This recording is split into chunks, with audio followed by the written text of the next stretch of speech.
bom. Me falaram que eu puder.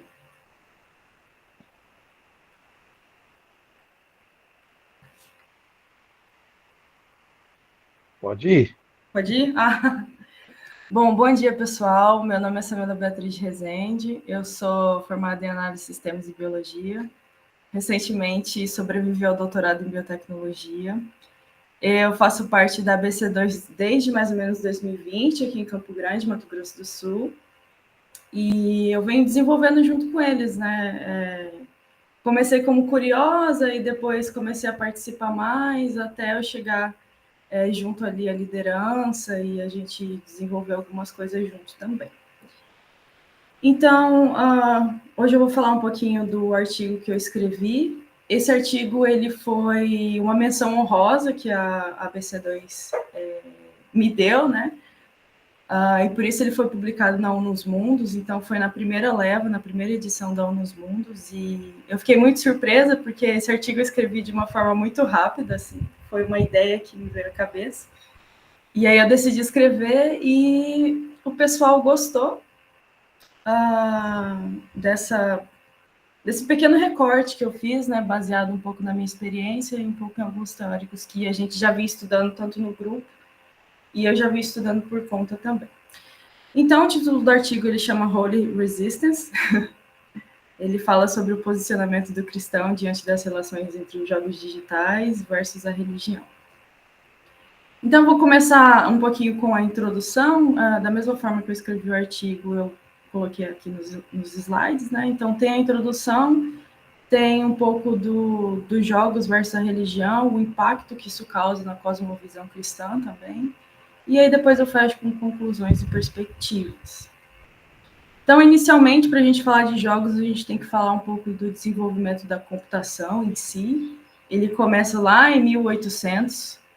Por incrível que pareça, ele também começou, os curiosos ali, entre algoritmos e tudo mais, começou com a baronesa de Lovelace, também conhecida como Ada Lovelace. Ela foi uma das primeiras pessoas a investigar e tentar entender o que era um algoritmo, porque ela era apaixonada por matemática e ela conheceu um cara chamado Charles Babbage, que ele desenvolveu o primeiro proto-computador, digamos assim, a primeira máquina a entender um algoritmo. Né? E aí depois a gente dá um salto no tempo com Alan Turing, ali na Segunda Guerra Mundial, que foi quando a computação realmente deu o seu boom, digamos assim, de desenvolvimento, no qual ele precisou construir uma máquina para desvendar uma criptografia dos nazistas, essa máquina chamada de Enigma, né? E aí, depois, com a guerra, só veio mais o desenvolvimento da computação em si. Então, a gente tem a ilustração do ENIAC, que já era um computador ali dos Estados Unidos para realizar cálculos matemáticos e também quebra de criptografia. Então, antigamente, lá em 1940, igualinho, os computadores eram gigantescos, eles tomavam uma proporção bem gigante. Assim. Bom, e aqui eu tenho um pouco do desenvolvimento da história dos computadores, né, que vem ilustrada essa questão do tamanho, que também reflete no desenvolvimento aceleradíssimo, então, de 1940 até 2020. A gente tem grande investimento, tanto em hardware quanto em software, até a gente chegar ao computador de mão, que seria o smartphone, aqui ele não está, mas o smartphone também é um computador que a gente tem, que às vezes você está com um computador na sua mão que tem mais processamento, mais memória do que um computador gigante de 1940. Isso é realmente incrível, é o que a gente pode desenvolver hoje e continua desenvolvendo, né? Para entrar na computação quântica, enfim, que é um terreno que está sendo explorado a partir dos anos recentes, dos anos 2020 recentes. Bom, e os videogames, o entretenimento, ele também pegou carona nesse desenvolvimento da computação. Então, a gente tem aqui, já em 1950, então, a Segunda Guerra Mundial foi ali entre 42 e 44, e já em 1950, depois do fim dela e depois de todo esse desenvolvimento, a gente tem essa busca por entretenimento, né? Pelo desenvolvimento de jogos eletrônicos. Então, o primeiro console, chamado Nimrod, ele foi desenvolvido em 1951, e junto com ele foi desenvolvido um jogo chamado Nim, que é um jogo de estratégia chinês, então você pode jogar com mais uma pessoa, ou você pode jogar versus o computador. Então, aqui nessa ilustração a gente tem ele funcionava à base de acender as luzinhas, né, baseado na estratégia. Então, o objetivo do jogo era remover as peças de um conjunto, seguindo as regras específicas ali do Nin, e o último que ficar com uma peça era o perdedor. E aí você tem uma versão mais compacta, que eu acho que eles tentaram vender para o público em geral, né? Desse primeiro console e desse primeiro jogo também. E aqui, dando um salto de 1950 até os anos 80, a gente tem a questão dos arcades e um desenvolvimento mais aprimorado dos jogos. Então, a gente tem ali o Atari, o Enduro, que eram consoles e eles desenvolviam jogos mais aprimorados, jogos de corrida, aquele jogo da navezinha destruindo as coisas. E isso foi muito incorporado na cultura, né? Começou a surgir uma subcultura gamer que também foi refletida no cinema. Então a gente tem um monte de filmes nos anos 80 ali, início até o início dos anos 90, que também acabavam virando jogos de arcade. E isso começou a mudar o cotidiano das pessoas também, porque as pessoas elas se deslocavam a um local para se divertir, jogar um Street Fighter, e nesse local conheciam outras pessoas, enfim, foi mudando como funcionava o cotidiano das pessoas, com esse desenvolvimento mais aprimorado dos jogos e também essa influência no entretenimento. E aqui eu trago uma linha do tempo, né, do desenvolvimento dos jogos, da evolução tanto dos consoles quanto dos tipos de jogo, das histórias, e também a evolução dos gráficos, que foi em paralelo com a evolução da computação, e tudo isso foi se refletindo em evolução de hardware, melhores mecanismos, controles mais ergonômicos, histórias mais bem elaboradas. Então, você, para jogar um jogo de tiro, por exemplo, você tinha uma arminha lá que você utilizava no seu Polystation para jogar. Então, desenvolvimento de hardware aí. E todas essas influências, tanto nos consoles quanto na cultura mesmo, nas influências sociais, isso foi gerando interações e diferenças também em como as pessoas enxergavam o mundo.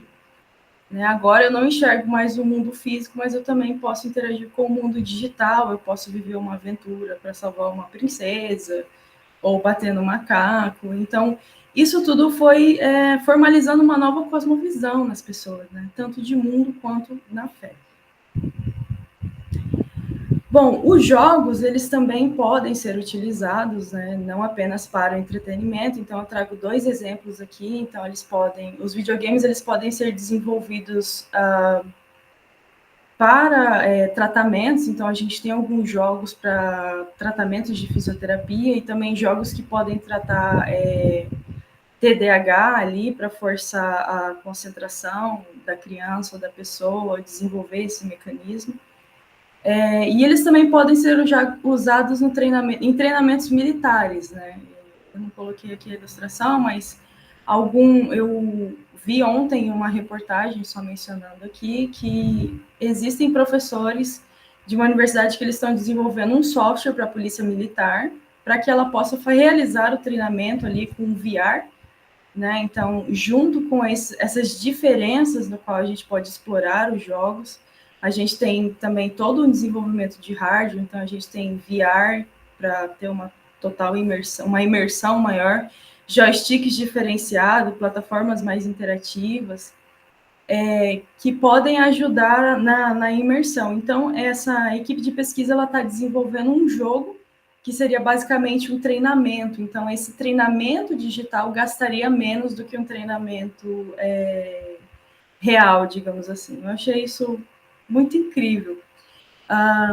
E, às vezes, tudo que a gente está vivendo hoje em dia parece até conto de ficção. Então, aqui eu trago um filme que eu acho muito interessante. Às vezes, eu fico um pouco assustada, porque ele também reflete um pouco da realidade que a gente vive, e ele explora como seria essa imersão total da população dentro dos jogos, que é o jogador número 1. Então, ali ele também tem os joysticks precisos para ele ter essa imersão no jogo. Bom, e aqui também explorando um pouquinho mais sobre o jogador número 1, sem dar um spoiler, tá? Mas basicamente existe um jogo que todas as pessoas têm acesso agora, ele chama Oasis, e dentro desse jogo existe uma competição para ver quem vai conseguir zerar esse jogo no final. Então, quem zerar esse jogo no final é a pessoa que vai ficar mais rica. Então, o plot do jogo, a competição é por dinheiro no final, sem dar muito spoiler aqui. Então, você tem essa imersão das pessoas, todas as comunidades daquele mundo estão dentro desse jogo, procurando todos os tipos de mecanismos possíveis que elas possam encontrar para zerar esse jogo, né? E aí você tem aqui do seu lado esquerdo essa imersão total no jogo, né? E do seu lado direito você tem a realidade do que as pessoas estão vivendo ali. Então, um monte de gente com seu VR olhando para o lado, sem entender o que está acontecendo, porque, na verdade, a sua vida está se passando ali dentro do jogo. Então, isso reflete muito a alteração da cosmovisão, né? Reflete muito nas relações interpessoais. A última apresentação que foi feita aqui foi muito falado dessa presença física, né? Principalmente na igreja.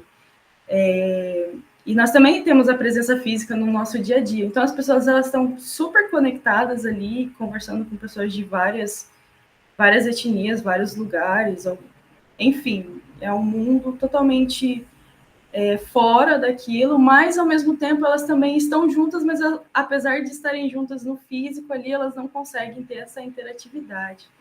Então, isso vai se refletir também como a gente vai manifestar a nossa fé, pode trazer implicações bem negativas, também de como a gente pratica a nossa fé. Então, eu fisicamente estou presente naquele lugar, mas digitalmente, como eu estou em vários lugares, eu perco essa presença física, eu perco essa noção do tempo, então tudo é imediatista, porque no digital a gente tem uma ação e uma resposta muito rápida.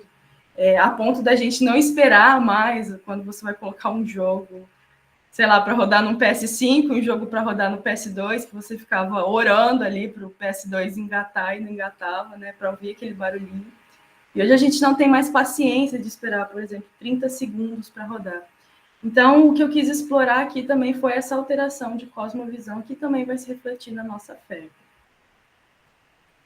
Bom, e isso ocorre principalmente porque muito antes dos videogames houve essa ausência, né, da presença do cristão na interação dos jogos. Então aqui eu volto um pouquinho na história, porque aconteceu uma demonização dos jogos. Muitos jogos, principalmente ali na Idade Média,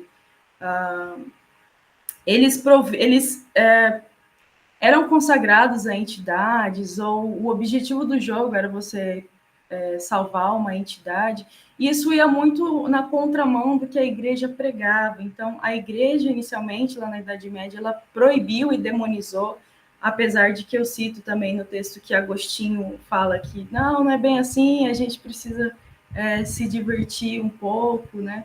Então, muitos jogos lúdicos de carta, de tabuleiro, eles foram demonizados por conta dessa falta de entendimento da diversão, digamos assim. Então, tudo foi relacionado à luxúria, tudo foi relacionado a demônio. E essas ideologias, elas geraram essa polarização, né, que perdurou aí por muito tempo. Então, não só a Igreja Católica, depois de todas as reformas, como há também igrejas protestantes que proíbem certos tipos de jogos, não encorajam os fiéis a praticarem jogos lúdicos, né? Por conta dessa amarra, dessa associação, essa demonização dos jogos. Isso foi tão forte que as discussões dessa temática de jogos, tanto jogos de tabuleiros quanto jogos de videogame, elas começaram a ser levantadas mais agora no século XXI, né? Dessa presença do cristão, tanto em jogar, em se divertir, praticar entretenimento, quanto em desenvolver. Então, a gente tem aqui um marco lá em 2017, né, realizado pela Academia Americana de Religião, no qual eles começam a se questionar, tá, mas será que é tudo do demônio? Será que a gente não pode se divertir? Será que a gente não pode pensar em desenvolver um jogo mais voltado para a temática cristã? Porque a indústria cristã ela começou a se desenvolver em relação aos jogos bem tardiamente, por conta de todas essas amarras. Então, o entendimento, né, da cultura em si, como ela ficou restringida. Então, a cultura, a gente tem música, a gente tem dança, a gente tem filmes, e dentro dos jogos, tanto os físicos como os de tabuleiros, a gente tem os videogames, e eles são formas de entretenimento. Então, assim como filmes e danças, demorou muito tempo para que, assim, os cristãos, na sua maioria, eles entendessem isso e entender isso como parte de graça comum, né? Não demonizando, mas tentando, de alguma forma balanceada, se deleitar nisso, porque é a graça de Deus também para que a gente se divirta.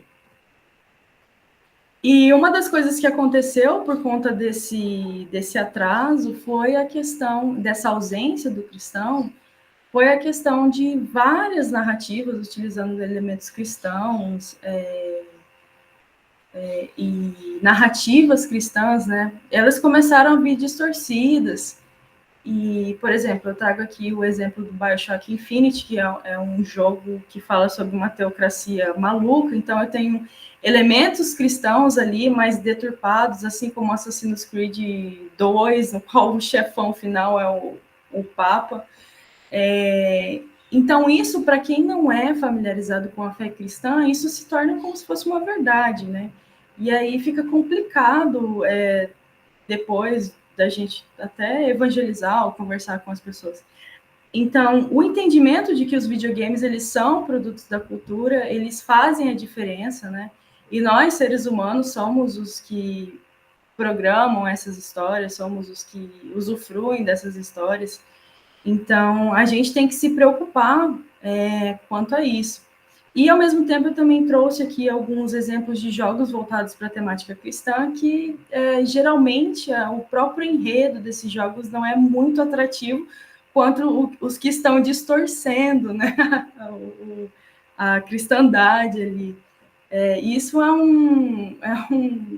é muito interessante de tentar entender por que a gente não consegue alcançar tanto o público com jogos de temáticas cristãs, quanto os jogos que deturpam isso, né? Mas, voltando um pouco para as criações, esse entendimento de que nós podemos criar e que as nossas criações elas podem ser belas e boas, elas podem refletir a graça de Deus, né? E o cristão pode sim trabalhar e desenvolver jogos para cristãos e para não cristãos, pode desenvolver jogos com temáticas cristãs mais elaborados. Esse entendimento ele se deu muito tardio. E aí ficou essa questão das narrativas apelativas e distorcidas. E, diante disso, alguns estudiosos começaram a se questionar se o estudo dos jogos digitais e videogames, né, ele não é um fim em si mesmo, ele é uma forma de revelar o significado da religião na sociedade contemporânea como um todo. Isso começou a ser questionado pelo Schultz, né, porque ao mesmo tempo que houve esse boom de desenvolvimento dos videogames, a gente também tem aquela subcultura que começa nos anos 80 e começa a se desenvolver mais, né? Criar um corpo maior de vestimenta, linguagem, ídolos também, esportes que a gente tem agora, a partir ali dos anos 2000, 2008, 2010, também com o desenvolvimento dos consoles. Então, a gente tem uma própria comunidade de gamers agora, que a gente tem os fãs, né, do pessoal que joga, enfim, eu trouxe alguns aqui que eu conheço, que é o Kazé e o... eu não sei o nome desse menino, mas esse menino é famoso entre os gamers mais... Alan Zoc, obrigada.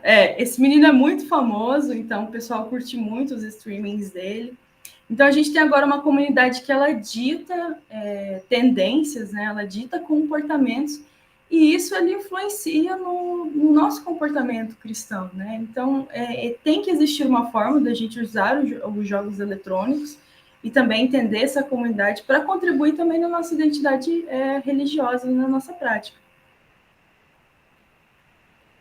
E aí a gente tem todo esse impacto dos games, né, na cosmovisão cristã, especialmente porque agora a gente está falando de um momento em que o mundo está completamente hiperconectado, e especialmente depois da pandemia, quando várias igrejas tentaram ali várias estratégias,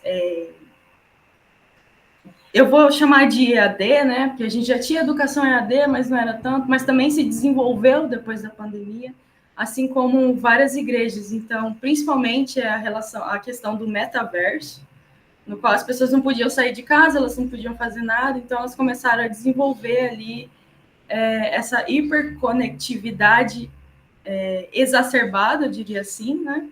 Por conta dessa falta da presença física mesmo no mundo. Então, aqui eu trouxe alguns exemplos. A gente tem um exemplo da Lagoinha no metaverso, que não foi algo que engatou na época, mas eu acredito que deva engatar mais para frente, com o aumento dos gráficos, com o aumento da potência dos hardwares, enfim, até chegar a um nível de realidade que a gente possa acreditar que está vivendo naquilo ali, né? Assim como as inteligências artificiais já estão se desenvolvendo cada vez mais e você já não sabe mais dizer o que é real e o que é falso, você precisa de softwares para te dizer isso. E a gente também tem um efeito na comunidade gamer. Então, eu não sei se o pessoal joga GTA aqui. Eu também não sei se isso é uma zoação ou se isso é uma realidade.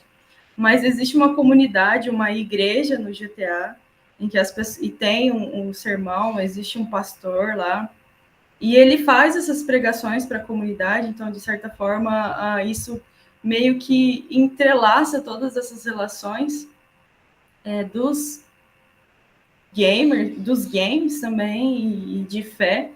Mas eu não sei até que ponto isso aqui é realidade ou é zoeira.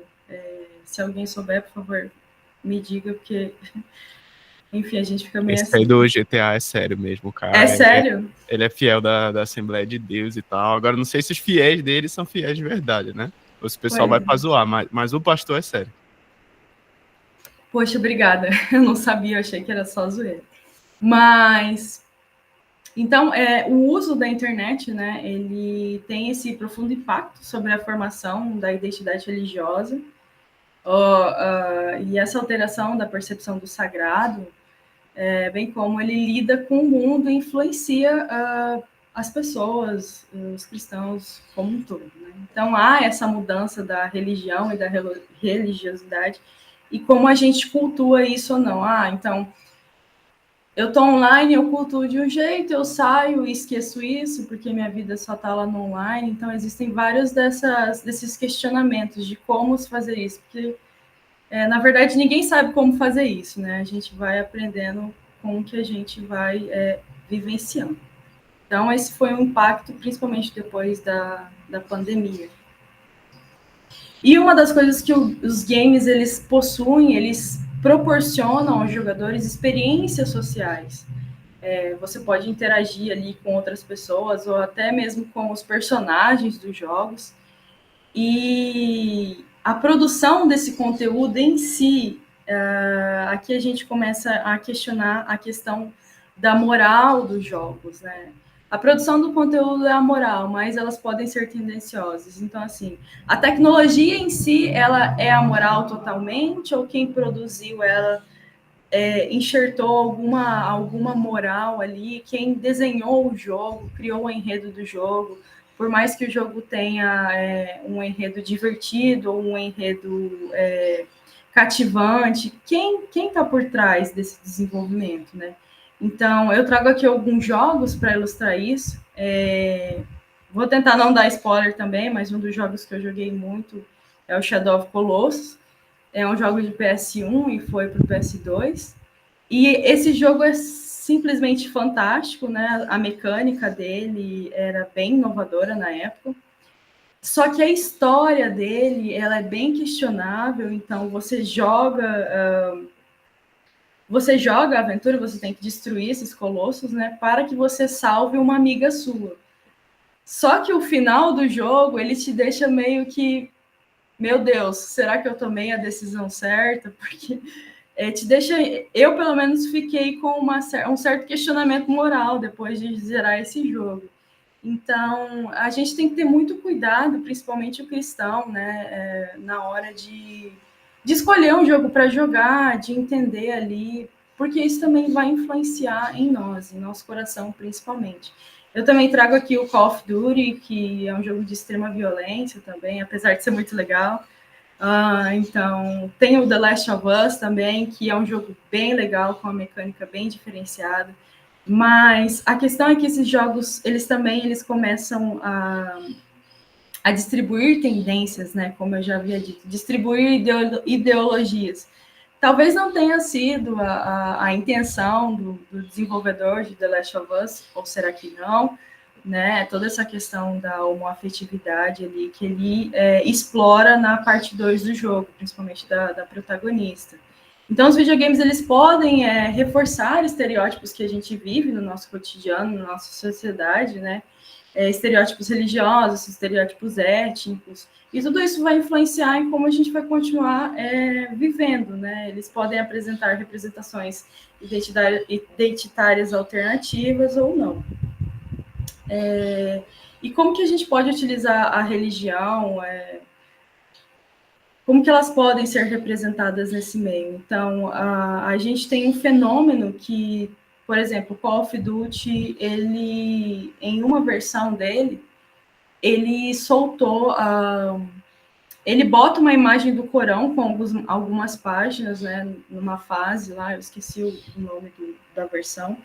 Enfim, essas páginas do Corão, elas estão rasgadas e elas estão manchadas de sangue. Então, a comunidade muçulmana que joga Call of Duty não gostou disso e a empresa, a Blizzard, ela precisou fazer um pedido de desculpa a essa comunidade, porque ali para eles estava deturpando, né, o símbolo religioso master deles, que é o Corão, e ela retirou isso do jogo. Então, começou a se tornar uma discussão até político-religiosa.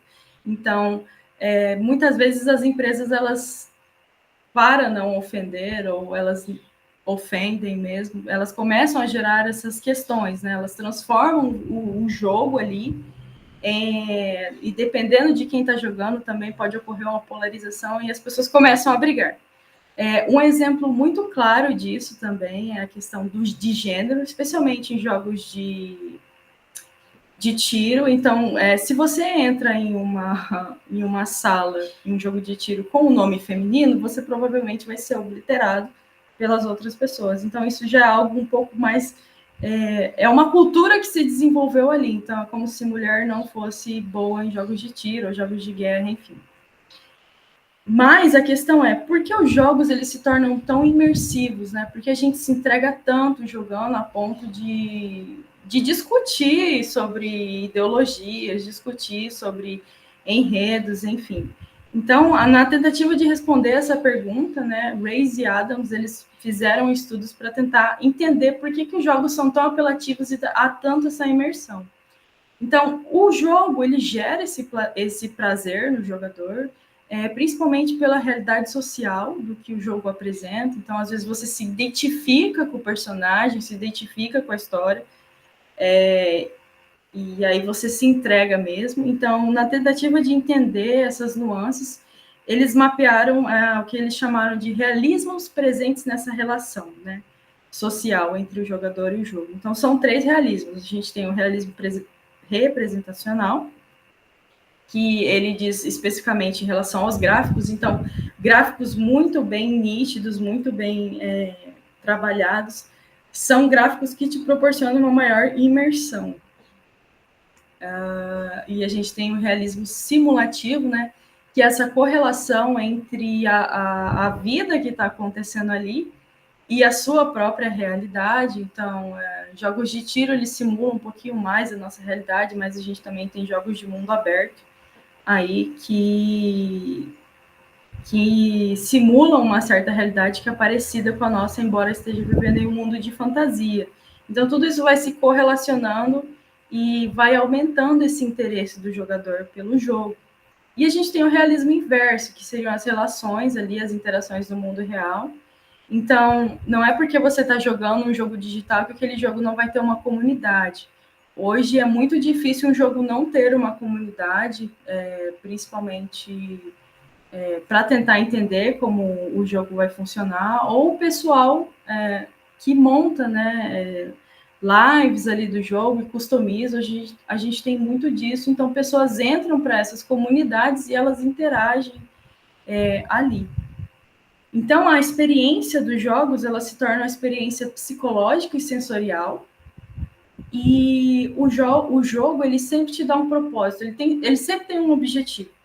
Então você fica naquilo, embora você faça quests à parte, você tem um objetivo final, é de destruir um dragão, é de matar um monarca. Então você vai construindo o seu personagem ali até você atingir o objetivo final. E isso é um dos parâmetros, é a realidade do jogador, porque ele também vai aprimorando. Então os jogos eles têm essa mecânica de aprimoramento, que até você, por exemplo, chegar a um determinado level, você vai conseguir fazer tal coisa. E isso também vai cativando e deixando as pessoas mais presas, mais imersas nos jogos. E pessoas com maior poder aquisitivo, elas possuem uma maior qualidade e elas têm uma propensão maior de desenvolver dependência. Por quê? Porque elas são as pessoas que conseguem comprar uma placa de vídeo mais pesada, que vai renderizar um jogo mais nítido, elas são as pessoas que conseguem comprar os headsets que cancela ruído, elas conseguem preparar toda a game station ali de uma forma muito mais aprimorada do que uma pessoa que tem um poder aquisitivo mais restrito. Então, isso é muito interessante. Não que isso isenta a pessoa que tem o poder aquisitivo mais restrito de ficar viciado, porque hoje a gente também tem jogos nos smartphones ali que as pessoas não conseguem parar de jogar. O último que eu ouvi falar foi o Candy Crush, então, assim, mistura isso agora com toda a questão de apostas que a gente está tendo, que também gera um outro problema. Então, é um problema generalizado para todo mundo. E os jogos que proporcionam essa questão, aqueles pontos de realismo que eu citei, são jogos principalmente de mundo aberto, no qual você começa em um level baixo e a ideia é você ir progredindo, você vai fazendo as tarefas ali que você precisa para progredir o seu personagem até você conseguir zerar ou não a quest maior, digamos assim, né? Então, as narrativas, elas são muito mais imersivas e complexas. Você, além de interagir com o que a gente chama de NPC daquele jogo, você também interage com uma comunidade gigantesca que está ali junto. Então, alguns jogos, a mecânica dele é que você precisa de mais pessoas para que você continue avançando, né, na narrativa do jogo. E isso vai permitindo ao jogador estabelecer escolhas que vão alterar tanto o destino do personagem dele quanto o destino da história em si. Então, isso traz para o jogador uma certa sensação de controle. Eu tenho controle desse mundo. Porque esse mundo é altamente personalizável. E esse nível de controle, ele gera essa falsa sensação de que você é um deus lá dentro. Você pode ser um nada na vida real, mas quando você entra no Warcraft, meu Deus, você é o nível 152, mata todos os bichos. Então, isso, de certa forma, traz um poder, né? E você tem toda uma comunidade ali que quer tirar dúvidas. Então, isso traz para os jogadores essa sensação de controle, sensação de poder. E, é claro, os gráficos, eles sempre estão em atualização, juntamente com as placas de vídeo que vão saindo. Enfim, isso para tornar as experiências mais realistas, até de certo um ponto em que você não volte mais para o mundo real. Que é uma das coisas que acontece no filme Jogador Número 1, que são bem interessantes. Mas o Jogador Número 1, ele coloca assim, quando as corporações entram dentro desse mundo dos games também, o que isso pode proporcionar para a sociedade. Então, chega até a ser até meio assustador, assim, o que poderia acontecer com a sociedade, né? Então, quanto mais você aumenta a imersão do jogador, mais aquilo vai aumentando ali o propósito dele para viver naquele mundo. E vai proporcionar também essas interações com as comunidades e os fóruns de discussões. E aqui, nessa questão dos fóruns, a gente tem um outro estudo que foi realizado pelo Wildit e Walpers, né, para tentar entender como vai funcionar essas relações dos jogadores, porque essas relações elas vão extrapolar os jogos. Então, além de você construir relações ali nos jogos, você pode também interagir com essas pessoas no mundo real. E eles fizeram esse apanhado para tentar entender o que é discutido nesses chats, nesses fóruns, em sua maioria.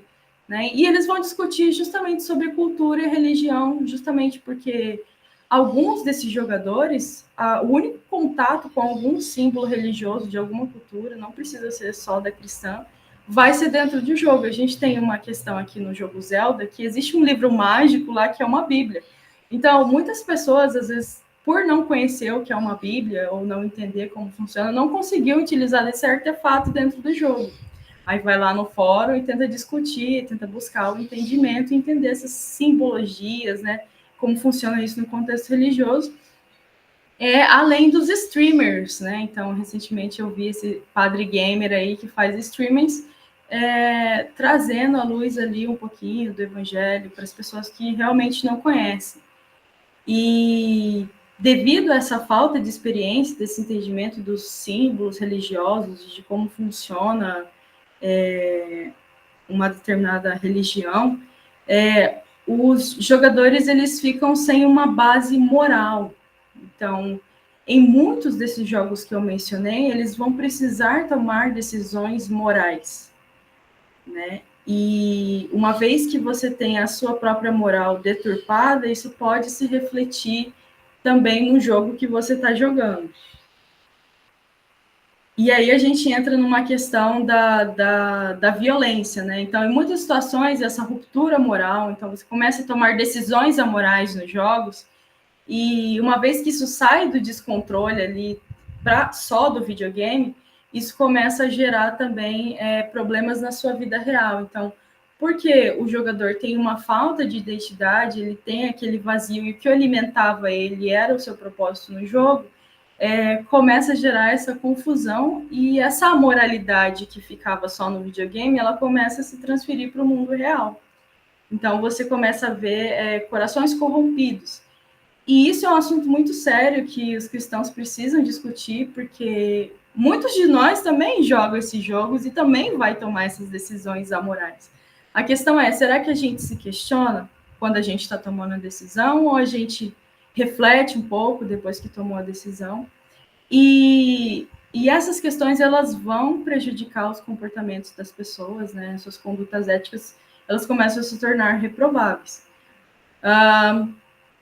E essa condição ela vai se refletir na vida cristã e na prática espiritual, a ponto de você não querer mais ler uma Bíblia, não querer mais orar, porque você está tão imerso naquela experiência, tão imerso naquele cotidiano, e tão livre, né, essa falsa liberdade que muitas vezes a gente sente jogando um jogo e tomando várias decisões ali, sem julgamentos, que você realmente não volta para o mundo real.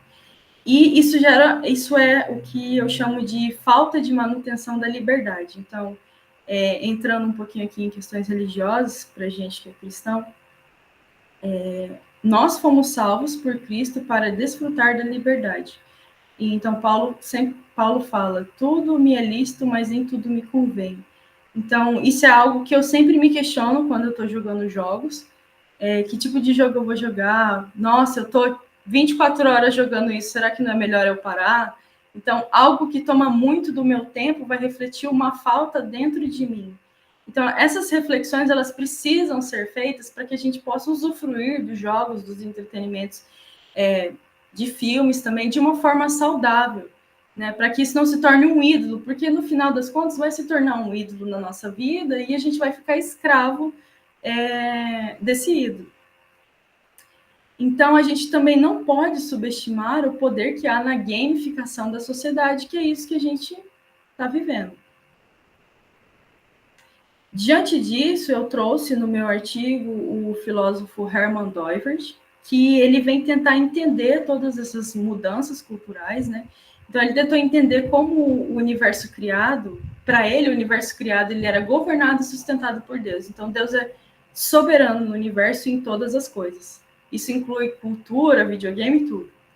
E ele refletiu sobre essa rica diversidade da produção artística, social, musical e tecnológica criada por nós, né, desenvolvidas por nós. E ele sugeriu que tudo isso poderia ser avaliado e examinado em termos de um conjunto de 15 diferentes modalidades ou aspectos que ele chamou ali, que ele dividiu, e que esses aspectos eles não seriam objetos em si, mas eles são meios de entender como essas identidades, esses vários espectros da humanidade, eles funcionam na criação.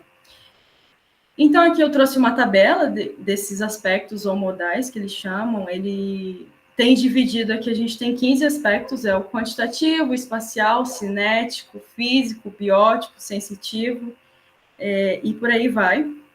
E ele vai classificando cada um desses aspectos, então ele sistematizou uma forma de entender como funcionaria toda essa diversidade cultural.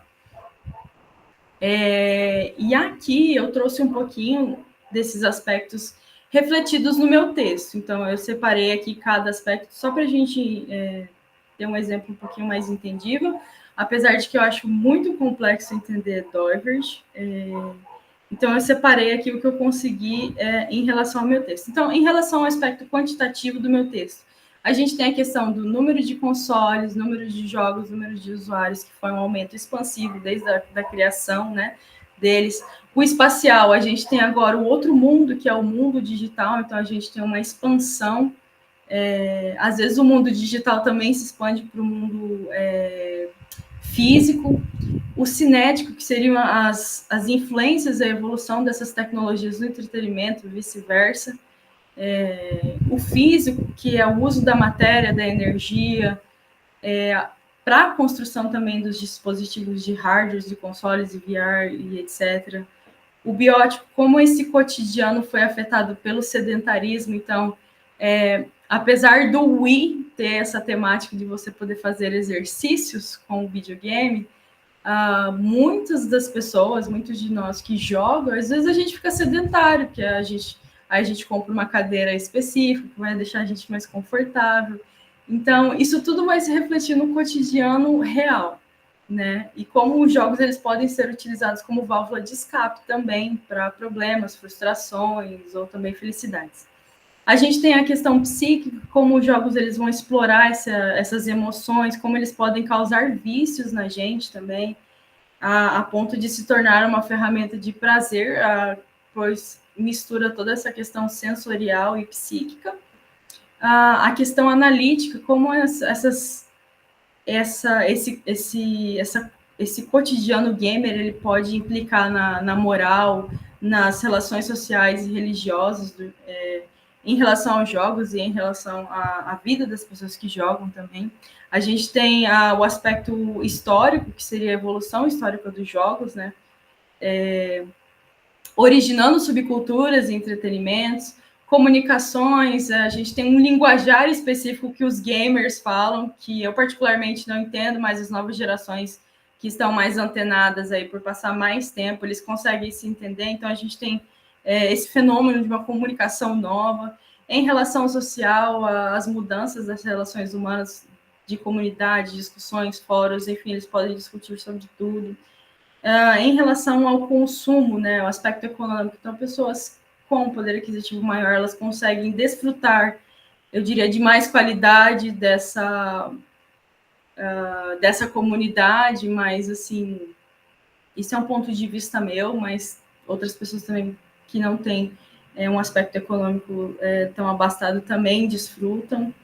A gente tem a questão jurídica, que é em relação à justiça cultural e todas as discussões éticas que também podem surgir dentro de jogos. Um exemplo disso é um jogo que eu acho que foi banido aqui no Brasil, que era um jogo que você bulinava, então acho que o jogo chamava Buller, e o objetivo do jogo era você bulinar as pessoas, então reforçando ali um comportamento que a sociedade, em tese, abomina, né, mas que a gente sabe que existe. Então, quem desenvolveu isso? Qual era o objetivo final quando desenvolveu um jogo desse? Enfim, muitos outros jogos, né? O ético, que seria essa responsabilidade moral, né, na formação do caráter. Então, crianças, principalmente, começam a jogar muito cedo, e os pais não estão muito atentos ali o tipo de jogo que ela está jogando, ela vai aprender coisas com jogos. Assim como eu consegui aprender um pouco de inglês jogando jogos antes de estudar também, existem comportamentos que a gente vai refletir ali, coisas que a gente aprende. Então, por exemplo, crianças que jogam God of War, que em tese não é um jogo para criança, mas eu já presenciei crianças de 12 anos ali jogando esse jogo, que é extremamente violento em todos os aspectos. Então, quem tem essa responsabilidade moral?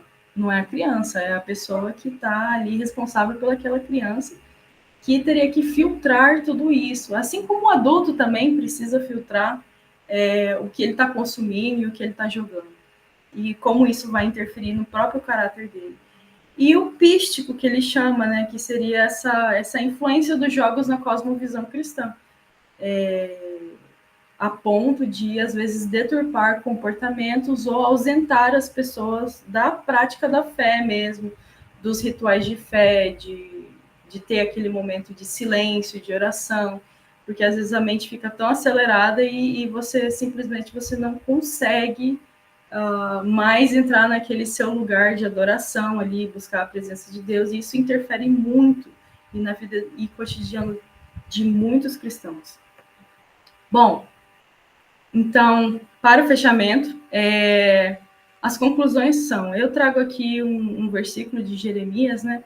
Tudo isso vai se refletir em relação ao nosso coração. Então ele fala, enganoso é o coração mais do que todas as coisas, e perverso, quem o conhecerá? Eu, Senhor, esquadrinho o coração e ponho à prova a mente. Isso para dar a cada um segundo os seus caminhos e segundo o fruto de suas ações. Então a gente precisa ficar muito atento ao nosso coração humano, porque ele é uma fábrica de ídolos, é uma fábrica de bezerro de ouro. E a tecnologia e o entretenimento, ele é o bezerro de ouro dessa geração, né? E a gente precisa ficar muito atento a isso, porque apenas o nosso relacionamento com o Criador, ele pode levar a gente a essa compreensão de libertação quando a gente está muito imerso naquilo ali. Então, quando eu transformo o jogo no meu ídolo, eu viro escravo dele. Então, ele já não é mais para o meu entretenimento, ele prejudica a minha vida, porque eu estou viciado naquilo ali, e o meu coração está totalmente imerso naquilo ali. Então, a gente tem que ficar muito atento e sempre buscar o Espírito Santo e direcionamento também, quando isso começa a extrapolar horas de jogos, tipos de jogos que eu estou jogando, comunidade que eu estou inserido. Então, tudo isso a gente precisa refletir. E se não é algo que traz a manifestação da graça de Deus para a minha vida, ou que eu não estou conseguindo manifestar mais na vida de outras pessoas, eu preciso tomar uma decisão e não jogar mais, não acessar mais, não interagir mais com tal comunidade.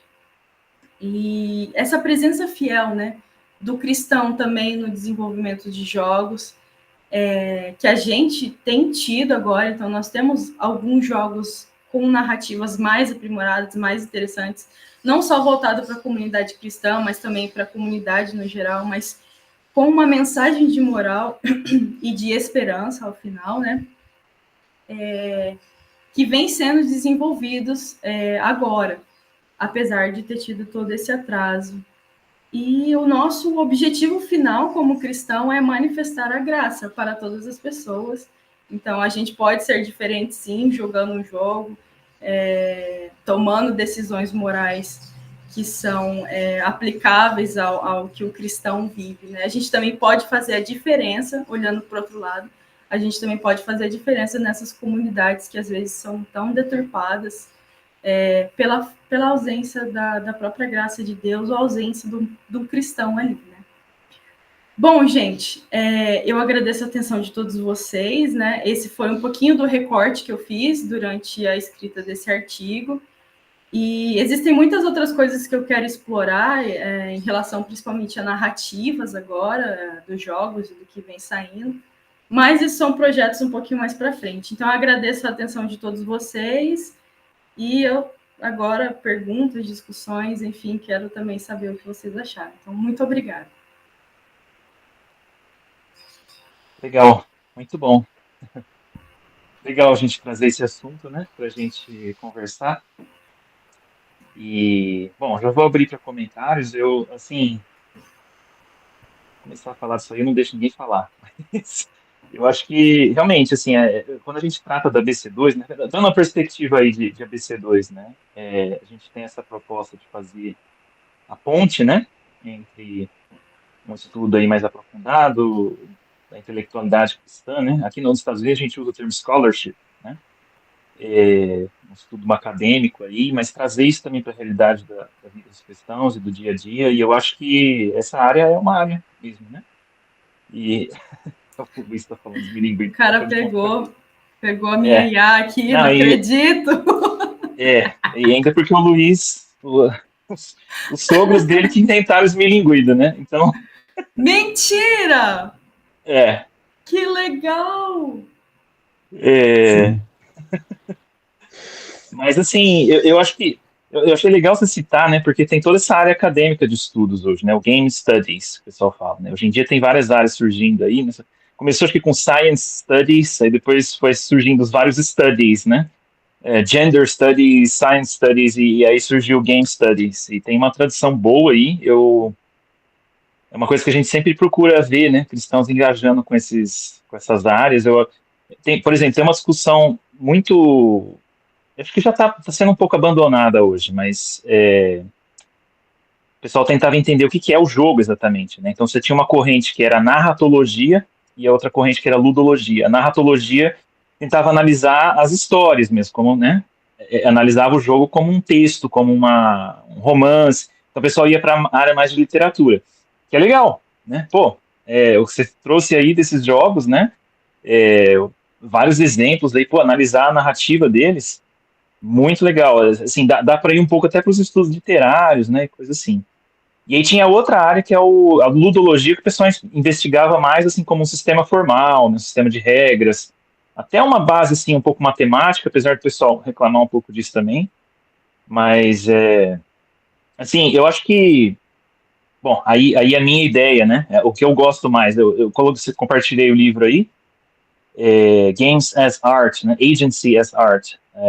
E aí o pessoal tem tentado sair um pouco dessa discussão e entender o jogo como um meio, né? Um medium, né? De arte. Então você pensa aí as artes visuais, o meio é o material visual, né? A música, o material da música é o som. E eu achei muito legal a proposta desse filósofo aí, que o jogo é uma arte em que o material é a agência humana, né? É você fazer alguma coisa. E aí, pô, muito legal, dá pra ir até na Bíblia, né? Paulo usa metáforas de corrida, né? De jogos, assim, que é engraçado, né? O jogo parece uma coisa, assim, sem um objetivo. Você fala, por que eu vou correr de um lugar até o outro e ver quem chega primeiro, né? Não tem propósito nenhum, mas é exatamente porque ao enquadrar um certo tipo de agência, né? Então você fala assim, ó, eu vou tacar a bolinha de papel ali, vamos ver quem acerta, né? Vou jogar bola ali na cesta. Você enquadra a agência da mesma forma que um artista enquadra uma paisagem num quadro, né? Você traz um enquadramento e aí você enxerga coisas bonitas, né? Enxerga coisas legais. O cara corre muito rápido, o cara passou da fase lá do Mario, lá. O cara foi fazendo as coisas. E eu acho que é legal a gente trazer, assim, essa percepção de valor para a igreja. Né? Mas, assim, eu vou parar de falar agora. Então, aí o resto vocês comentam aí.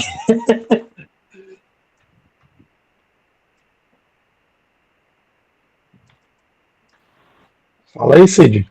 Levantou a mão. Cid, Samila, excelente apresentação. Tá me ouvindo? O que acontece? Eu percebo, né, em toda essa discussão aqui, que é aquela coisa do pode ou não pode. E aí, no começo da sua fala é bem isso, né? É interessante, lembrando que no contexto da igreja primitiva, né, existia esse questionamento, né, se o cristão podia ir para o circo, né? Olha que a discussão é muito anterior, né? A gente está falando de entretenimento, né? Os irmãos da época de Jesus estavam querendo saber se podia ir para o circo romano. Então, eu percebo que a discussão está toda nisso, entendeu? E, no fim das contas, a vida do cristão é basicamente isso: pode ou não pode. Aí o crente não pode ouvir música, mas ele pode assistir o filme que tá tocando uma música, tá entendendo? É uma coisa absurda, sabe? É complexo, entendeu? Agora, eu acho que a discussão agora é a seguinte, né? Já que foi permitido, agora tem que criar um outro personagem agora para, tipo, delimitar as coisas. Ó, aqui você vai até aqui. Como é que a gente controla tudo isso? Não tem condição de controlar, entendeu? É muito complicado essa questão toda aí, entendeu? E aí depois também lembrei da sua fala mais adiante, e aí lembrei aqueles casos, né, do Japão na era da Lan House, né? Que os caras passavam 7 dias lá dentro daquela Lan House jogando. Meu Deus, que absurdo. Então é basicamente isso, né? A sociedade que a gente vive. Como lida com isso agora? Como é que você. Agora minha pergunta é essa: como lidar com isso? Entendeu? É permitido?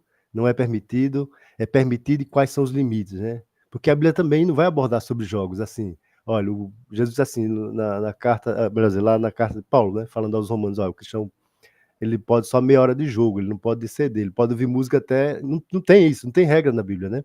Agora também, o fato de não existir regra, o cristão também vai criar as regras dele, esse é o grande problema, entendeu?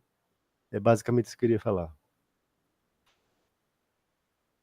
Então, Cid, essa é uma questão minha também, como lidar com a liberdade. Eu acho que o cristão, ele não consegue compreender o nível de liberdade que ele tem quando ele está em Cristo. E a gente vê que muitos partem para a libertinagem, né? Que é a liberdade sobre tudo. Eu vou viver de forma helênica porque Cristo já me salvou, e é isso aí, é graça. E às vezes a gente tem a deturpação disso também no nosso Uma meio, vez né? salvo, salvo para sempre. Exatamente. Para mim é muito difícil também lidar com essa liberdade, porque às vezes eu entro em contradições também. Discussões morais infinitas dentro da minha cabeça e no meu caso, eu sempre opto por não fazer. Eu tenho uma experiência com o jogo, né? Eu tinha o PS3 e eu peguei aquele primeiro jogo da Lara Croft, não sei se vocês viram, Tomb Raider, depois de... O primeiro remasterizado, que virou até um filme, é um jogo de 2016. Cara, eu não conseguia parar de jogar aquele jogo. Era um nível assim, eu não saía da frente da televisão. Eu virei um zumbi. E aí chegou determinado momento que eu percebi, isso aqui não tá saudável. Porque eu ia trabalhar, eu pensava no jogo. Eu fazia qualquer outra coisa, mas a minha mente, ela tava no jogo, entende? E o jogo, ele tem essa questão mística, né? Que você tá numa ilha que tem uma entidade naquela ilha. E, enfim, isso não é abordado no filme, até gostei um pouquinho mais do filme, que ele é um pouquinho mais racional. Mas, enfim, eu optei por parar de jogar o jogo. Então, eu fui lá, eu orei, senti paz no meu coração, eu falei, não, vou parar de jogar isso aqui. Eu não queria parar, entende? Mas eu optei por parar. Eu devolvi o jogo para a pessoa, porque se ficasse em casa eu ia zerar. Exatamente. Então, qual que é o limite? Eu não saberia te dizer também. Eu acredito. Samara, eu lembrei agora, você falando dessa parte aí, lembrei do dilema da rede, né? Será que tem para jogos também o dilema dos jogos? Porque a Com construção certeza. psicológica é toda envolvente, você entender um próximo capítulo que vai vir, a gente tem que finalizar. A mesma coisa com literatura. Às vezes eu entro num mundo paralelo que eu gosto tanto do livro que eu não consigo parar de ler o livro.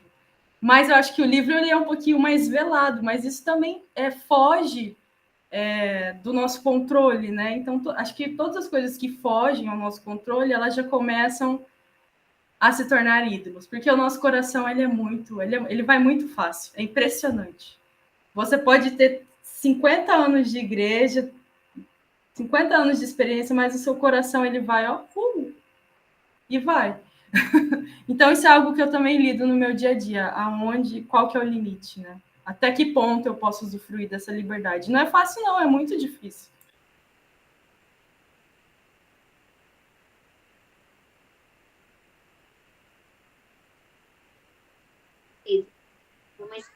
Legal, gente. Mais comentários? Vamos lá. Vocês podem ir indo, viu, gente? Eu tô dobrando roupa aqui, tava lavando roupa, dobrando roupa. Mas estou ouvindo, tá muito legal a conversa. Posso fazer um comentário? Sim, manda ver. Eu acho bem legal, né? O pessoal estava até falando aí no chat um pouco sobre a questão da cosmovisão nos jogos, né? Hoje tem ficado bem mais claro, porque antigamente as pessoas acreditavam que videogame era uma coisa assim, não tinha a famosa lacração, né? O pessoal tem falado muito dessa história de, não sei o quê, porque o jogo tal tá lacrando, tem as questões de gênero, né? Eu só tô usando essa palavra só para exemplificar, gente. Questões de gênero, não sei o quê, antes os jogos não tinham isso. Só que as pessoas acabam falhando, né, na ideia de perceber que todo jogo, toda matéria artística, ela vem de um contexto, né? Eu considero jogos como uma espécie de arte, não sei vocês. Porque, enfim. E toda a construção cultural, todo tipo de coisa que o ser humano faz é carregada da cosmovisão do autor. Então, as pessoas não estão percebendo, basicamente, que não é que os jogos estão começando a ser imparciais, né? O pessoal falava, não sei o quê, porque tá ficando chato, porque os jogos estão falando de política. Gente, os jogos estão falando de política desde quando os jogos começaram a fazer narrativas, né? Só que as pessoas estão tendo um choque agora porque não é a cosmovisão delas, né? Que seria uma cosmovisão, entre aspas, mais tradicional, que está em voga nos jogos, né? E a gente precisa prestar muita atenção nisso para poder não deixar essas coisas influenciarem a gente também, porque a gente fica tão imerso nessa realidade que a gente vai só absorvendo, só absorvendo, só absorvendo, quando a gente vê, a gente começa a se questionar dos nossos próprios valores, começa a querer mudar, né? E isso não é de agora, né? Eu lembro que eu estava jogando um jogo ano passado, eu gosto muito da franquia Fallout. Não sei se vocês conhecem. É uma franquia excelente, assim, tanto no sentido, assim, de jogar mesmo lúdico, quanto questão narrativa mesmo. Você se depara com vários dilemas morais, você se depara com histórias curiosas, interessantes, que te fazem pensar, você se depara com críticas sociais, né? E desde o início, desde o primeiro, eu comecei a jogar o primeiro jogo, né? Porque eu me mudei para outro lugar para trabalhar, aí eu perdi meu PC Game. Aí eu comecei a jogar o primeiro Fallout, que é um jogo muito antigo, acho que é dos anos 90, assim, é tela isométrica, aquela tela lá de cima, assim, é um RPG de verdade, sabe? Um RPG raiz, por assim dizer. Tem turno, tem tudo. E eu percebi que desde esse primeiro tem visões de mundo diferentes, né? Você percebe ali, por exemplo, o pessoal fala, não sei o quê, porque essa questão das homoafetividade nos jogos é algo recente. Não é. No primeiro jogo já tinha lá a possibilidade de você ter um romance lá com uma pessoa do primeiro sexo, ou do mesmo sexo. Hoje eu não acordei bem, meio disléxico, enfim. E por aí vai. Então, hoje essas coisas só estão sendo trazidas mais à tona, né? Porque a gente tem tido essa marcha, né, do progressismo no mundo, e isso tem ficado cada vez mais claro, né? As empresas têm tentado fazer mais dinheiro em cima dessas pautas, tentando, enfim, não só nos jogos, como nos filmes, e isso tem mexido muito com as coisas. O ponto é, né, a gente precisa começar a prestar atenção também no que a gente consome, né? Porque a gente acha que... Tem uma coisa que eu gosto de falar, né, é que nós somos extremamente influenciáveis e a gente não percebe isso. Eu estava assistindo uma série, eu percebi isso muito claramente. Eu estava assistindo uma série, Round Six, né? A segunda temporada de Round Six, que tem uma personagem que ela é um travesti, né? Hoje não fala travesti mais, né? É transexual. É uma mulher, acho que é mulher trans que fala, né? E foi a primeira vez que eu vi um personagem desse tipo bem representado, assim, com uma construção e tal, interessante e tal. E dando um spoiler aqui, porque a discussão é importante, o sonho dela é ir para Tailândia para terminar de transicionar o gênero, né? E você vê que ela é uma pessoa sofrida, faz as coisas, é um personagem bem... Para mim, eu achei bem desenvolvida, e eu fiquei, poxa, espero que ela consiga sair dali e tal. Aí depois gente, o que eu tô pensando? De onde que eu tô tirando isso? Olha só, eu empatizei tanto com o personagem ali que eu pensei uma coisa ali que eu nunca ia pensar antes. É o poder da narrativa que o Luiz botou aí. As narrativas são muito poderosas, né? E também outra coisa que eu fiquei pensando, né? Os jogos, você falou da questão da moralidade, cara, a gente, principalmente nos jogos de hoje, nós, em RPGs principalmente, nós somos agentes morais fortíssimos, né? Quando eu jogo jogo assim, de RPG, que a gente pode fazer escolha, é engraçado, eu não consigo fazer escolha imoral. Porque eu, tipo, vou jogar Fallout, tem o New Vegas, tem lá. Não, eu já zerei o jogo, agora eu vou fazer aquela playthrough, né?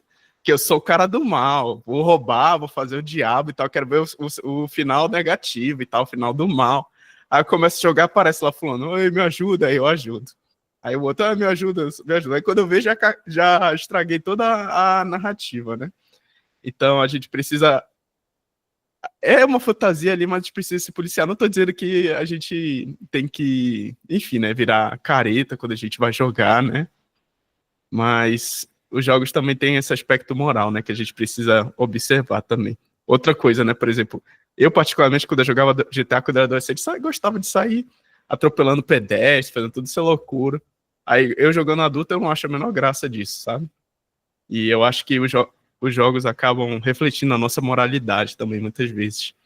Que não tem ninguém vendo ali, a gente pode fazer o que quiser, então a gente sai explodindo as coisas, fazendo o que bem entende na lata, fazendo mal mesmo, né? E a gente vê isso também muito na internet. Quando a gente entra em fórum de gamer na internet, é sempre uma coisa triste. A gente reclamando, falando mal de tal grupo, não sei o que e tal. E a gente percebe, né? Samuel, Pode falar aí. impressionante é uma criança jogar GTA, gente. Pelo amor de Deus, é absurdo. Sim. Não faz sentido nenhum. Uhum. Pois é.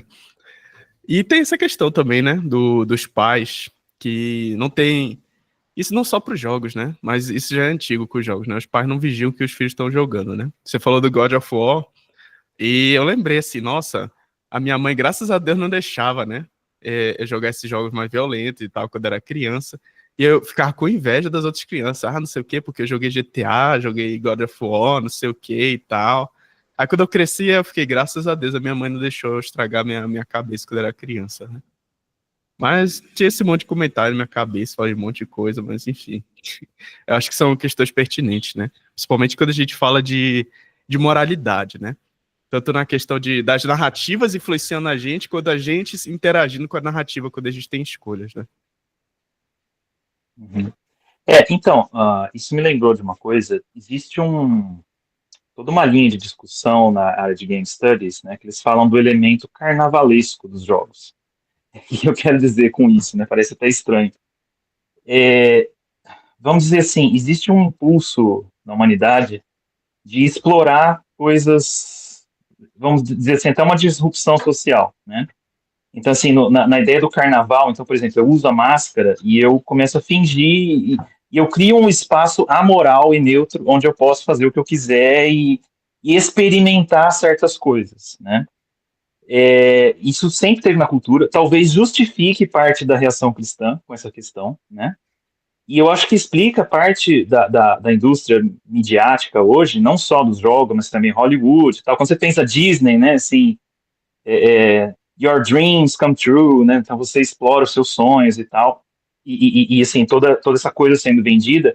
E dentro da cultura dos jogos também existe isso, né, de agora, por exemplo, eu ter um personagem e eu poder escolher, né, fazer essas decisões morais e eu posso explorar, né, outros gêneros, outras possibilidades, e o jogo como essa abertura. Tinha um cara que trabalhou comigo na Alemanha quando eu estava, que ele pesquisava exatamente isso, sabe? Ele era um teórico de jogos, Game Studies, e ele escreveu um livro, tal, eu li o livro dele, bem interessante, apesar de complicado, né, assim, você abordar essa tese dos jogos como um meio onde você tem a possibilidade de explorar, vamos dizer assim, identidades alternativas e agências alternativas.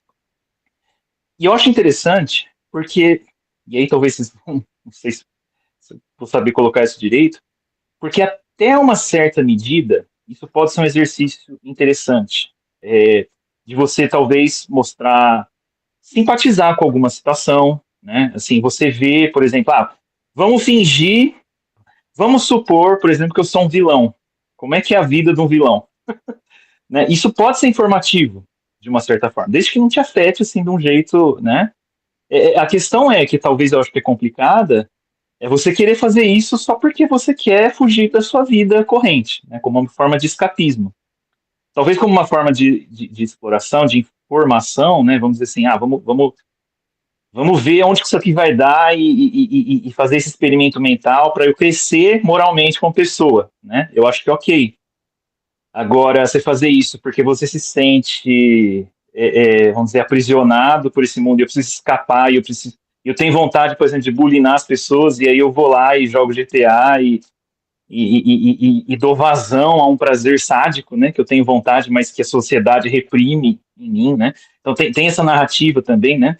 E é interessante que a gente encontra essa narrativa em vários desses meios, né, de produção de mídia, de jogos. Então, assim, eu estou criando um meio para as pessoas botar para fora o que a sociedade reprime nelas, né?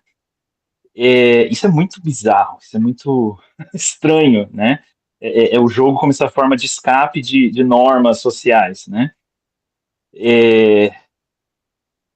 Enfim, eu acho que tem muita discussão aí para ser feita nesse ponto, né?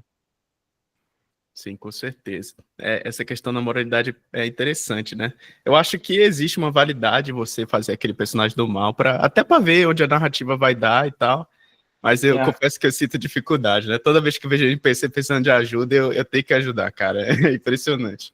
Mas isso acaba expondo também o que tá no nosso coração, né? Muitas vezes. Assim, se você faz isso com prazer, de sair matando os outros, aí você tem um problema, né? Uhum. Não, porque eu fico até pensando, sabe, assim, que de fato a gente tem momentos na nossa vida em que a gente tenta enxergar as coisas por uma outra visão, né? Que a gente, por exemplo, suspende certas formas que o mundo coloca pra gente e tenta enxergar uma outra lógica, a gente faz isso todo domingo no culto, né? Quando a gente lê a Bíblia, a gente fica imerso numa narrativa que ajuda a gente a ver as coisas sob outra perspectiva, né? O culto cristão, né? E aí é engraçado porque você tem teóricos, por exemplo, o Johann Huizinga, que ele vai achar ligações entre jogo e ritual também, né? E atividades de culto e tal. Então, não sei assim, se é ir muito longe, pensar até num elemento lúdico que existe na própria liturgia cristã, enfim, tô viajando aí. Mas, enfim, são formas em que a gente visualiza as coisas sob um outro olhar, né? Não seria uma forma de escapar da vida corrente, mas de jogar uma outra perspectiva sobre a vida corrente. Então, aí eu fico pensando, assim, até se a gente for pensar assim, qual seria uma direção para jogos feitos por cristãos, né? Seriam jogos que explorariam essas outras formas de enxergar a vida, né? De uma perspectiva cristã, uma imaginação cristã, né? Não sei se eu estou sendo articular, minha cabeça está aqui borbulhando, né? Mas eu acho que é isso, sabe? A gente vê pessoas tentando dar formas de arte que as pessoas consigam enxergar o mundo sob uma certa perspectiva, e a gente também tem formas de talvez colocar formas de arte que levem as pessoas a enxergar, né? Virtudes cristãs, narrativas cristãs, imaginários cristãos, né? Que não seja só jogo bíblico, tá? Eu acho muito legal porque um dos designers de jogos que eu gosto muito, né, jogos de tabuleiro, é o Phil Walker Harding. Ele é um ministro anglicano, ele é um pastor anglicano. E ele é, assim, o cara ficou rico, não sei quão rico ele é agora, né?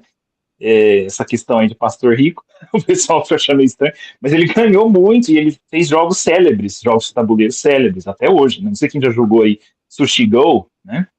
É um joguinho de sushi e tal. Ele que inventou esse jogo. E eu acho muito legal você ler a biografia do Phil Walker Harding, que ele relaciona isso com a fé dele, né? E ele fala assim, que ele pensa nos jogos, por exemplo, como uma forma de formar amizades, comunhão. Então, você reunir o pessoal em volta da mesa, fazer uma coisa legal. E uma vez perguntaram para ele, pô, mas você é pastor, né, ministro anglicano e tal, por que você não faz um jogo bíblico, né, um jogo com um tema cristão e tal? E ele falou, mas comer sushi não é coisa de cristão? Né? Então, assim, comer sushi, né, celebração e tal, uma coisa legal, gostosa, e vamos colocar um tema nesse no jogo, né? E eu achei muito legal essa resposta dele, né? Então, assim, existem pessoas que a gente pode se espelhando, né, e construindo esse diálogo. Mais comentários? Bom, o Samuel vai falar. Não, pois é. Eita, caindo. Então, só complementando, né? Felizmente, a gente tem uma cultura evangélica de fazer conteúdo cultural meio palha mesmo, né? Filme cristão tem que ser Deus não está morto, tem que ser não sei o quê. Sempre tem que ter um personagem explicitamente falando de Deus ali, né? Aí a gente acha legal porque fala com a gente, né? Porque a gente é crente e tal, a gente se emociona e, pô, é isso aí. Mas quando você faz uma análise mais crítica, né? Poxa, o que tem de realmente interessante? Assim, como é que essa obra exalta a Deus, mas explorando o aspecto estético da coisa, né? Falando um pouco mais de Doiver, né? Aí a gente tem esse tipo de problema, né? Crente só pode fazer música gospel, crente só pode fazer música que fale de... só pode fazer filme falando de Deus, só pode fazer filme bíblico e tal. Não que não possa fazer, né? Mas dá para suscitar discussões interessantíssimas sobre moralidade, sobre aspectos da fé cristã, sem fazer um filme que fale a palavra Jesus, sem faça um filme que fale da palavra Deus, né? Então, até porque é uma forma da gente estar influenciando também as pessoas, né? A sociedade, de uma maneira positiva. Luiz, quer falar? Eu queria falar um negócio, mas acho que a Samela tem alguma coisa para falar? Comentar alguma coisa aí? Não, professor, só estou aprendendo aqui. Depois Tá. eu queria o nome desse pessoal que trabalha com games, Fernando, se você puder passar. Eu perdi aqui alguns, mas Sim, beleza. sim, com certeza. Obrigada. Vou passar aqui. Eu lembro que tem um jogo de tabuleiro, né, que é também Terraforming Mars, que o cara até, ele fala no final, assim, os agradecimentos, ele agradece a Deus, o criador de tudo e tal, e é sobre terraformar Mars, né, então, Marte. Então não tem assim digamos assim, uma teologia ali, né, assim, não é um jogo religioso, né, mas ele está falando sobre, né, outras questões, assim, é interessante isso. Aí eu vi até que é muito doido isso, que eu acho que os cristãos, às vezes, acho que eles são meio fracos, assim, sabe? Porque o impacto que a gente tem como usuários e consumidores e produtores é muito pequeno, sabe? Eu acho que a gente tem que fazer um impacto muito maior, porque, assim, por exemplo, eu vi, assim, nos fóruns, né, de discussão, quando os caras descobriram que esse cara que fez esse jogo é cristão, começaram a falar, sabe, o cara é homofóbico, né, o cara não sei o quê, não vamos consumir esse jogo, tá. E um cristão, ele nunca, né, pararia de jogar um jogo, ou na sua maioria, assim, de falar assim, não, esse jogo eu não vou jogar, né, tipo, isso aqui é errado, olha só, gente, não vamos jogar, né, levantar até uma discussão, que é bem isso, assim, por exemplo, né, uma discussão bastante, assim, que eu pessoalmente, eu não consigo entender, assim, um cristão jogando GTA, sabe, assim, eu fico de cara mesmo, assim, e eu já vi uma vez numa igreja que no grupo de adolescentes, sabe, tem aquelas horas de intervalo, ou o começo, ou no final, né, e aí tem os jogos e tal, jogos de pibolim, né, e tal, outras coisas assim, de mesa, e também os caras estavam jogando Mortal Kombat. Aí eu fui, né, os adolescentes, tá, era, tipo, o máximo era até 17 anos. E assim, você vai ler a classificação indicatória, né, é 18 anos, os caras estão jogando Mortal Kombat.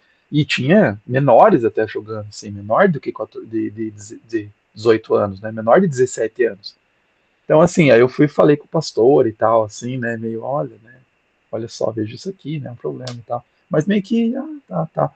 Bom, então, acho que a gente tem o mundo cristão, muitas vezes, é muito hipócrita, né, fala assim, olha só os filmes, olha que absurdo esse filme, né, olha aqui o filme da Disney, tem um homossexual lá no filme, que absurdo, enquanto isso ele tá jogando filmes de, tipo, decepar a cabeça do outro, sabe, de matar velhinhas, de fazer missões. O GTA tem missões assim, né? Absurdas, né? Nunca joguei, né? Nem Mortal Kombat eu joguei lá um no fliperama, né? Tal. E você vê assim um monte de coisas, né? Então assim, como a gente é um grupo, eu fico de cara assim, como a gente é um grupo no Ocidente, né, os cristãos são maioritários, ou pelo menos é uma maior percentagem do que vários desses grupos, por exemplo, homossexuais, né? E os jogos traz isso, assim, né, muito forte e cristão, um personagem cristão, né? Onde tem um personagem cristão? Você não vê nos filmes, não vê nos jogos, né? Raramente você vê isso, né? Um personagem cristão. A gente aceita, né? Então, tem lá o pessoal, né? O personagem transexual, tem o personagem não sei o quê. E, sendo que eles são uma minoria, né? E tem lá, né? Então, assim, uma mentalidade cristã, por trás, não tô falando nem assim de ser, é tipo um Senhor dos Anéis, entendeu? Sabe? É uma mentalidade cristã. Tem gente que assistiu, lê o livro e fala assim, depois descobre, ou o Tolkien era cristão, né? E aí você vê discussões, não sei o que, né? Como que pode? Assim, é um universo que não é Deus não está morto, sabe? Mas é um universo que transmite uma cosmovisão cristã, né? Tem os debates. Então, eu acho que falta bastante isso. Aí, assim, é uma questão, assim, né, até do teu artigo, Sam, que é o fogo amigo, tá? Que é essa questão, né, que você fala numa parte ali, né? A tecnologia é essencialmente amoral, né? Depois você faz, né? Você vai falando, não é moral e tal, né? Tecnologia é amoral, não é amoral. Mas, então, acho que é essa questão que está bem forte, assim, né? Nenhum videogame, nenhum jogo, ele vai ser amoral, né? Ele vai trazer uma moral. E a gente vai jogando e a gente vai percebendo, né? Desde um jogo é, infantil ali, né? Desde um jogo, qualquer jogo, né? A gente viu aí nos jogos que você citou, que você mencionou, né? Você vai vendo que tem essa moral. Acho que aquela questão, né, de que a gente tem que julgar, né, julgar todas as coisas, reter o que é bom, é isso, né, de falar de chegar uma hora, o jogo está produzindo vício, que é uma questão, né, como produtor, né, imagina um cara cristão fazendo um jogo altamente viciante, né, que mexe com a consciência. E como a gente usuário também, né, a gente tem essa consciência, né, como você teve, Samuel, o Cid, acho que falou aí, né, dessa hora, você tá jogando um monte, você se toca assim, né, nossa, tô viciado nisso aqui, deixa eu parar. Por exemplo, o Baldur's Gate 2. Aconteceu isso, eu adorava o Baldur's Gate 2, no bom sentido. Jogava, gostava, assim, né? Que legal a história, gostava, eu gosto desse estilo de RPG, mas de repente tava jogando com o personagem, era meu personagem favorito lá, né? Um das raças, que o cara, Paladino, ele ficava evocando, né? Não, era um Neuromancer. Ele ficava evocando lá, né? Evocava, assim, os esqueletinhos e mandava na frente, né? Para me proteger. De repente eu vi, caramba, o que eu tô fazendo, né? O que eu tô fazendo aqui, né? Tô dando uma de Saul aqui, né? Evocando e tal. Querendo evocar, né? E aí eu falei, não, isso aqui, parei, né? De jogar. Então, assim, essas coisas que eu acho que a gente, às vezes, não reflete mesmo. A gente tá jogando e, de repente, a gente para. O que eu tô fazendo, né? O que eu tô jogando, né? A gente não tem essa reflexão. Até eu escrevi no meu livro, né? Que sobre essas questões de jogos que é muito legal mesmo, da gente refletir sobre o conteúdo do jogo, a narrativa do jogo, como ela é influente, né? O Samuel falou, como ela influencia, às vezes a gente está jogando e a gente não percebe a narrativa do jogo, o que ele está dizendo, às vezes tem uma narrativa interessante, né? Lá, essas escolhas difíceis, né? Eu escrevi até, né, um capítulo sobre o Detroit Become Human, que é um jogão, assim, muito legal. E você tem vários finais, e para você fazer um deles, você tem que fazer um negócio lá que é, né, super horrível no jogo, assim. Eu não consegui fazer. Não vou fazer. Eu chegava assim, não, agora eu vou fazer. Vou ser o cara mal aqui, né, e tal. Eu chegava assim, não conseguia fazer, né. Então, eu acho que é isso, né, eu acho que traz, o cristão tem isso, né, essa maturidade cristã. Então, assim, você ouvia música, você ouvia filmes, você jogava jogos, aí quando você se torna cristão, né, mesmo, renovado pelo Espírito Santo, você começa a ser chato mesmo, né, ser crítico, e não, olha, o que eu estou consumindo, não é que eu não vou jogar videogame, não vou consumir essas coisas, mas o que eu estou jogando, né, o que eu estou jogando, o que eu estou fazendo, que histórias que eu tô alimentando a minha mente, porque assim, os adolescentes, agora tá muito esse debate, né, dos adolescentes aí por causa dessa série, né, a gente falava muito mal dos jogos, né, a sociedade, né, falava muito mal do videogame, né? Olha só, os jogos violentos e tal. Realmente a gente tem que cuidar. Mas eu cheguei já há algum tempo, né? Tanto que foi isso que justificou eu comprar videogame até para os meus filhos, que se você cuidar hoje, cuidar bem, os jogos são muito mais saudáveis do que você deixar ele assistir um YouTube, né? Você deixar ele assistir um Netflix, você deixar ele lá no TikTok, nos shorts. Porque assim, o jogo hoje, por causa dessa toda essa crítica que teve, e aí a gente virou os olhos para criticar só os jogos, né? A gente não critica filmes, não critica YouTube, não critica tal, né? Eles tomaram um cuidado tão grande que você pode ter certeza, se você olhar lá um jogo que ele for categorizado para ser um público livre, ele não vai ter coisas ruins. Né? Raramente vai ter, normalmente não vai ter coisas ruins.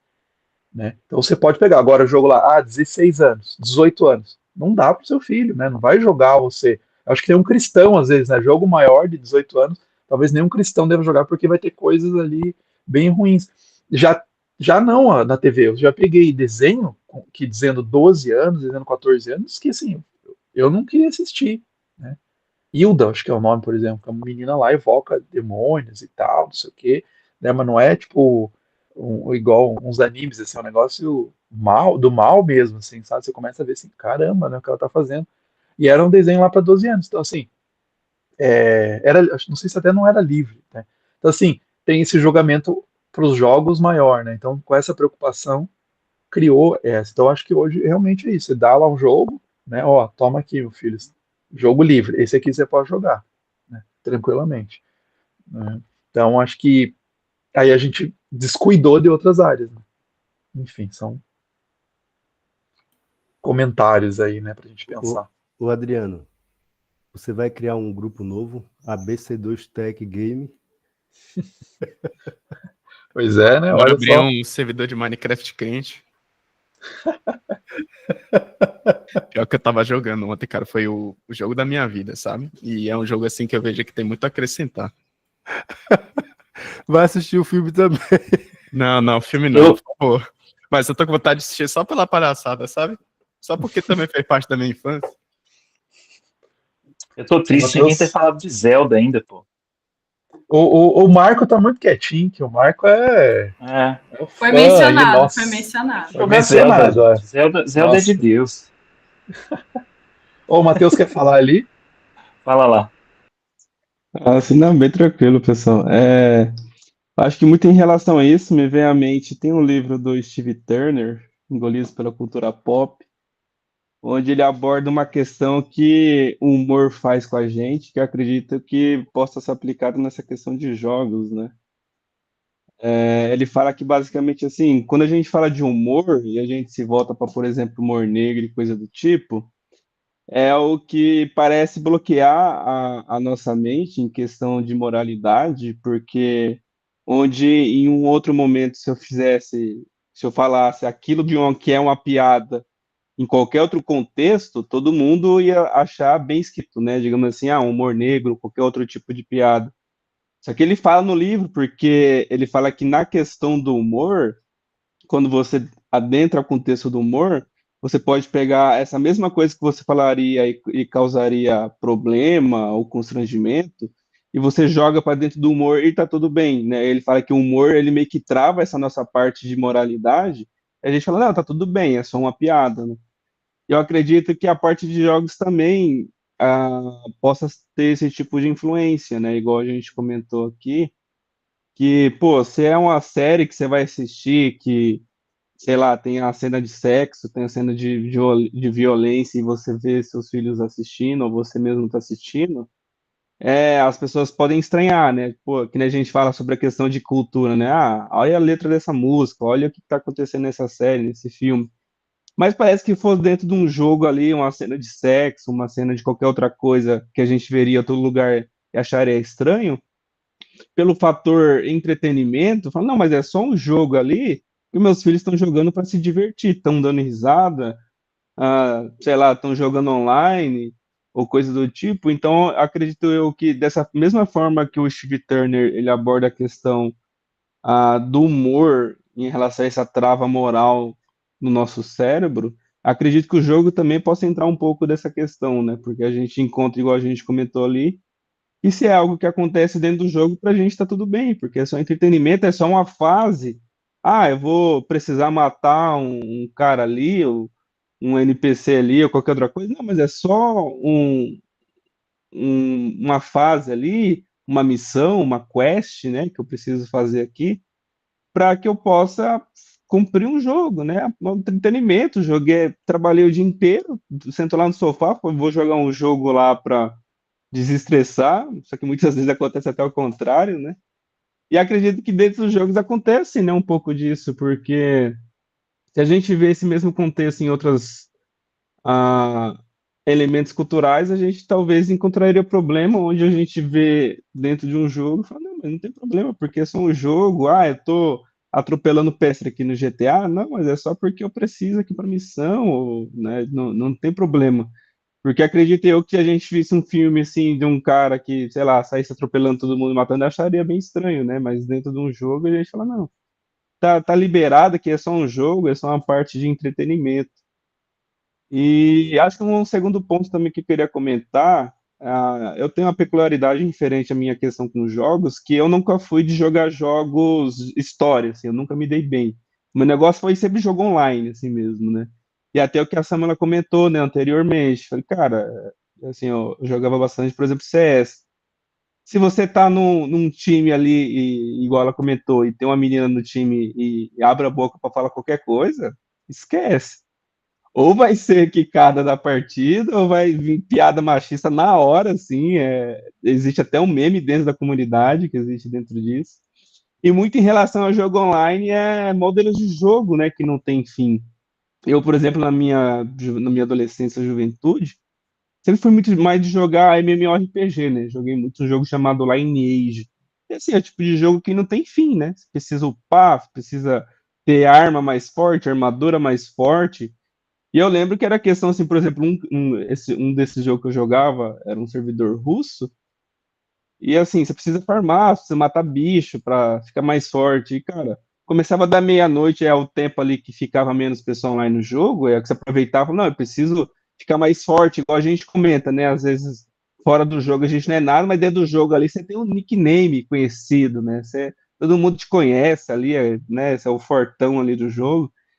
Cara, às vezes eu ia, tipo, brincando assim, 5 horas da manhã, e eu só ia dormir porque minha mãe foi sempre de acordar cedo, né? Minha mãe sempre acordava, tipo, 6 horas. Então eu falava, opa, 5 horas ali é meu limite ali pra não esbarrar com a minha mãe levantando, sabe? E era coisa assim, é coisa que te faz, você tá jogando, você bola e você tá fora do jogo, você tá pensando, poxa, mas eu preciso fazer isso e isso pra ficar mais forte, eu preciso. E é coisa que você quiser, você joga dinheiro e sabe, então acho que pro meu lado, principalmente, porque assim, jogo e história a gente tem muito do que o jogo produz, né? E quando a gente fala, no meu caso, por exemplo, que é jogo online, é muito mais em relação a o que eu, em relação a esse jogo, essa minha relação, né? Igual alguém comentou e falou, poxa, tem jogo aqui que eu percebo que eu não posso voltar a jogar, senão é a mesma coisa disso. Que é um jogo que você precisa gastar tempo, você precisa gastar horas, precisa ficar mais forte, senão você não é ninguém, coisa do tipo, né? Então, a, levando para o meu lado também tem muito essa questão do nosso relacionamento, né? Porque a gente fala, o jogo história é muito do que o jogo afeta a gente, né? Mas, por exemplo, jogo online que você precisa dar a vida para jogar ali, é muito mais o que a gente tem que fazer em relação a isso, né? Então, são vários tipos de visões, né, em relação ao nosso relacionamento em relação a jogos, né? Só isso mesmo. Acho que vamos aí para último comentário aí, Cid. É. O horário, dá para a gente ficar o dia inteiro, né? O pessoal tá empolgado. Tá bom, belezinha. Não, só lembrando aqui da questão aspecto político, né? E aí nós somos consumidores, né? Do norte, né? E eu tô lembrando, né, nessa discussão toda que a gente tá fazendo, não é sobre entretenimento, não sobre jogos especificamente, né? Na década de 30, né, antes do começo da Segunda Guerra Mundial, os Estados Unidos fez várias conferências aqui, né, na América Latina, com a intenção de aproximar, né, distanciar o Brasil pela admiração que o Getúlio Vargas tinha, né, pelo nazismo, né, pelo fascismo, e ele trouxe, né, para cá, né, muito filme, e o Zé Carioca é fruto disso, né? E aí estou lembrando também do caso como a gente era inocente, né? E isso já estava sendo divulgado, no caso do Gênio da Lâmpada, né? Que nada mais era do que o aperfeiçoamento, né, do urânio que deu a guerra, no caso que aconteceu com o Japão, né? Hiroshima e Nagasaki, né?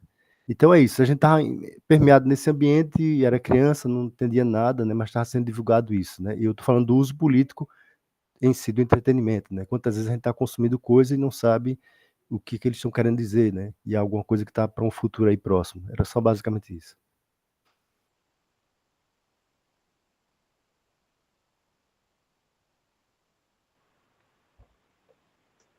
Legal.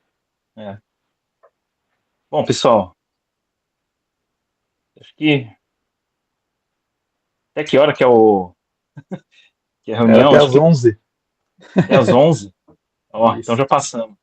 Quer dizer, aqui é 10, né? Ainda, é uma hora antes. Então, Ah, por isso então que a eu tô gente indo, pode. tá? É, podemos ir.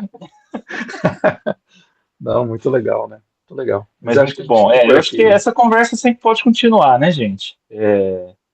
Sim, muita coisa legal. Eu falo assim, eu dou aula de computação, o trabalho que eu peço para os alunos é implementar um jogo. Então, assim, estou incentivando aí um negócio, não sei se estou fazendo certo, mas é até interessante porque tem essa ligação, muita gente faz a ligação entre programação e jogo. Na verdade, isso já é uma deixa até para a próxima reunião, né? A gente vai falar sobre programação, mas valeu aí todo mundo, viu? Muito bom. Desculpa, eu falei sábado, né? O Marco tá aí fazendo faxina, eu tava dobrando roupa, mas acho que foi bem legal. Foi excelente, com certeza. Deixa até parabéns para a Samara pelo artigo, né? Apresentação e tal. Ah, sim, com certeza. Parabéns, é. A gente tá esquecendo, mas muito bom. É muito legal a gente contribuir aí. Gente, eu que agradeço, muito obrigada. E é isso, a gente tem que refletir junto, porque não é fácil para ninguém, né? Cada um tem uma experiência aqui, mas eu vejo esse momento também como um momento de comunhão, né? Da gente refletir e se ajudar também. Graças a Deus que existem mais pessoas que passam por isso, porque realmente não é fácil. Então, eu agradeço muito a presença e os comentários de vocês. E é isso, muito obrigada. Beleza, gente. Falou, Obrigado. gente. Até mais. Valeu, galera.